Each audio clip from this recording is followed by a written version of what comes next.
জুম্মা মানেই কিন্তু মাংসের সমারোহ। আসলে জুম্মার দিন মাংস খেতে হয় কেন আমি জানি না, ম্যাক্সিমাম মানুষই কিন্তু মাংস খেয়ে থাকেন। প্রথমেই চুলাতে বসিয়ে দিয়েছি বুটের ডাল, সামান্য হলুদ।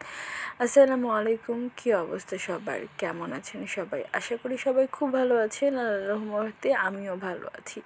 তেমন একটা ভালো নেই, মানে শরীর স্বাস্থ্য মন সব কিছু মিলে আসলে মোটামুটি আছি। যাই হোক, আলহামদুলিল্লাহ।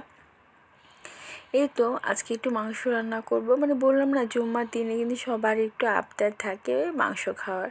তো আজকে আমি একটু খাসি মাংস রান্না করব। তো প্রথমেই কড়াইতে কিন্তু বেশ কিছুটা পেঁয়াজ, তারপরে দারচিনি, এলাচ সব কিছু গোটা মশলা দিয়ে তারপরে দিয়ে দিয়েছি 1 চামচের মতো লবণ দিয়ে আমি এগুলো খুব ভালোভাবে ভেজে নিচ্ছি। তো তারপরে আসলে আজকে বাটা মশলা আমার একদমই ছিল না, জাস্ট রসুন আর আদা ছিল।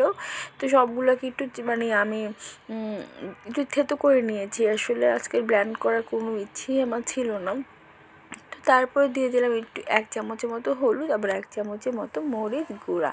তো দিয়ে আমি এগুলো খুব ভালোভাবে নেড়ে চেড়ে দিচ্ছিলাম, মনে হচ্ছিলো যে নিচে লেগে যাচ্ছিলো। তারপর একটু পানি অ্যাড করে দিয়েছি, আর একটু বলতে বেশি পানি পড়ে গিয়েছে। যাই হোক, সমস্যা নেই, এগুলো কষাতে কষাতে সব ঠিক হয়ে যাবে। তো তারপরে এটার ছোট্ট একটা চামচের একটু আমি গোলমরিচ দিয়েছি, আর 1 চামচের মতো আমি মাংসের মশলা দিয়েছি, দিয়ে এগুলো খুব ভালোভাবে কষিয়ে নিয়েছি। তারপর দিয়ে দিলাম মাংস। আমি আজকে একটু খাসির মাংস রান্না করব। তো তারপরে আমি মাংসগুলো খুব সুন্দরভাবে ধুয়ে ঝরিয়ে রেখেছিলাম। তো তারপরে দিয়ে দিলাম মশলার সাথে। তো এবার এগুলোকে খুব ভালোভাবে কষিয়ে কষিয়ে রান্না করব। তো তারপর আমি এগুলোকে ঢেকে দিচ্ছি।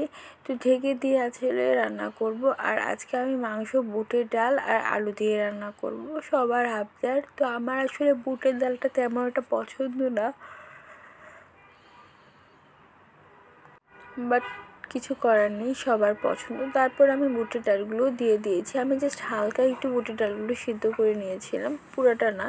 তো এটার মধ্যে যেই পানিটা ছিল আমি সেটাও একদম দিয়ে দিয়েছি। দিয়ে আমি এগুলো খুব ভালোভাবে কষিয়ে নিব।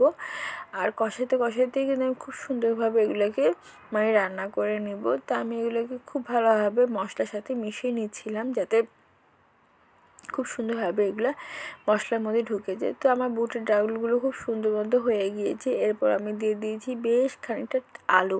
আর আমার নতুন আলু অনেক বেশি পছন্দ, সেটা যে কোনো রান্নাতেই হোক না কেন, সবজি, ভাজি বা মাংস, আমার কিন্তু নতুন আলুটা অনেক বেশি পছন্দ। সব সবজিই আমার পছন্দ। তো যাই হোক, করতে করতে আমার রান্নাটাই হয়ে গিয়েছে। তো আজকে আমার বুটের ডাল দিয়ে খাসির মাংসর রেসিপিটা আপনাদের কাছে কেমন লেগেছে অবশ্যই কিন্তু জানাবেন। আর এখন কিন্তু কারেন্ট নেই, কারেন্ট চলে গিয়েছে, যার জন্য আমার ভিডিওটা এমন দেখাচ্ছে। তো সবাই ভালো থাকবেন। আল্লাহ হাফিজ, আসসালামু আলাইকুম।